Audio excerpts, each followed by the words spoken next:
అందరికీ నమస్కారం.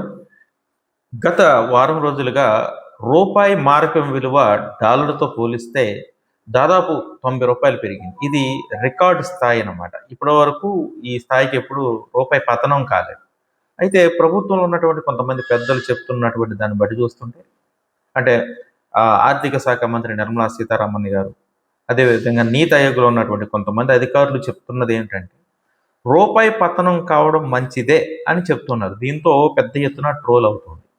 అసలు రూపాయి పతనం అయితే ఎలా మంచిది, చెడ్డది అనేది మనం ఒకసారి మన సాధారణమైనటువంటి కుటుంబ భాషలో మాట్లాడుకుందాం. ఫర్ ఎగ్జాంపుల్ రూపాయి డాలర్‌తో పోల్చినప్పుడు విలువ ఎందుకు తక్కువ ఉంది అనేది ఒక ప్రశ్న అయితే, రూపాయి ఎలా పతనం అవుతుందనేది రెండో ప్రశ్న. మూడో ప్రశ్న ఏంటంటే పతనం అయితే మంచిదా, చెడ్డదా? ఈ వీడియోలో మొత్తం క్లారిటీగా చెప్పుకుందాం. ఫర్ ఎగ్జాంపుల్ ఒక వ్యక్తి దగ్గర ₹1,00,000 అవసరం అనుకున్నప్పుడు ఒక వ్యక్తికి అతను వేరే వాళ్ళని అడిగినప్పుడు ఇతను బాగా డబ్బు ఉన్నవాడు అనుకోండి, ₹1,00,000 తీసుకుంటే అప్పు మళ్ళీ చేయబదులుగా ఒక 2-3 రోజుల్లోనో నెల తర్వాత కొద్ది రోజులు ఆ 1,00,000 తిరిగి ఇచ్చేస్తాడు. అంటే తీసుకున్న 1,00,000 ఇచ్చే 1,00,000 ఒకటే అనమాట. ₹1,00,000 దాని విలువ. అదే అవసరం కొలితే ఒక చోట అప్పు తీసుకున్నాడు అనుకోండి వడ్డీకి, ₹1,10,000 అంటే వడ్డీతో కలిపి ఇంకో 10,000 ఎక్స్ట్రా ఇవ్వాల్సి వచ్చింది అనుకోండి, 1,10,000 ఇవ్వాలి. అంటే తీసుకున్న 1,00,000 ఇచ్చే 1,10,000 ఒకటి కాదు. అంటే ఇచ్చేవాడు వాల్యూ అంటే 1,00,000 అప్పు తీసుకున్నవాడు వాల్యూ కన్నా అప్పు ఇచ్చినోడు వాల్యూ ఎక్కువ అనమాట.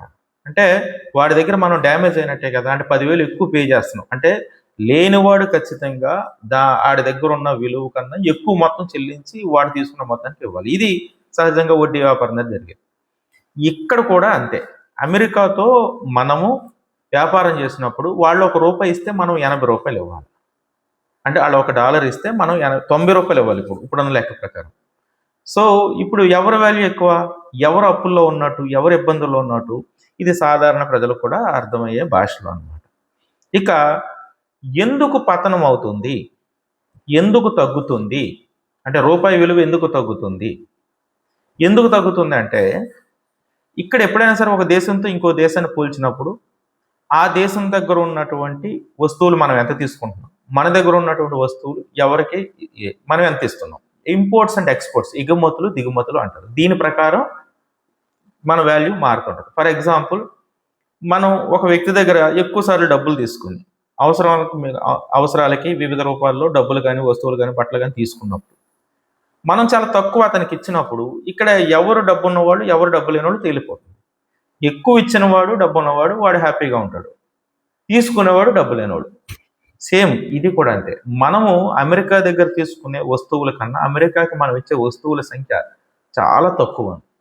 అందువల్ల వాళ్ళు మనకన్నా ఘనంగా ఉన్నారు, మనం వాళ్ళకన్నా పేదరికం. సో అందువల్ల డాలర్ వాల్యూ ఎక్కువ ఉంది, మన రూపాయి వాల్యూ ₹90 అయింది.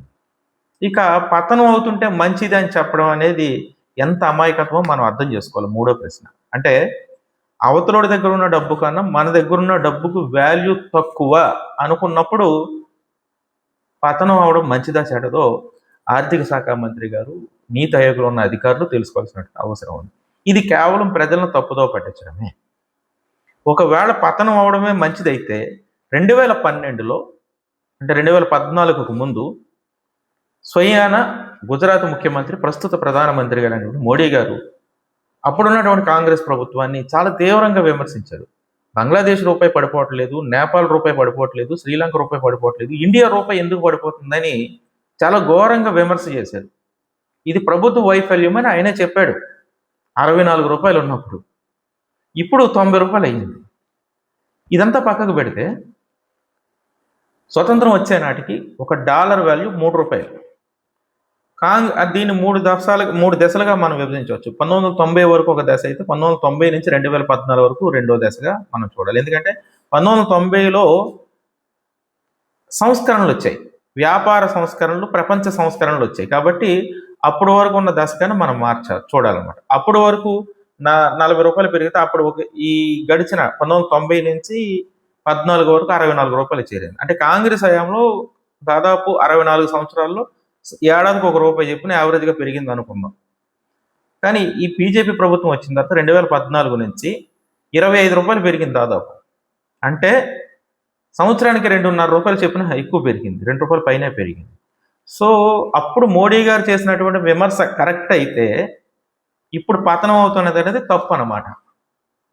కాబట్టి ప్రజలు అర్థం చేసుకోవాలి ఎందుకు వాల్యూ తగ్గుతుంది, ఎందుకు వాల్యూ పెరుగుతుందని. దీన్ని దృష్టిలో పెట్టుకొని మన పాలన ఎలా ఉంది, మన ఆర్థిక పరిస్థితులు ఎలా ఉన్నాయనేది మనం అందరూ అర్థం చేసుకోవాల్సిన స్థితి. Thank you.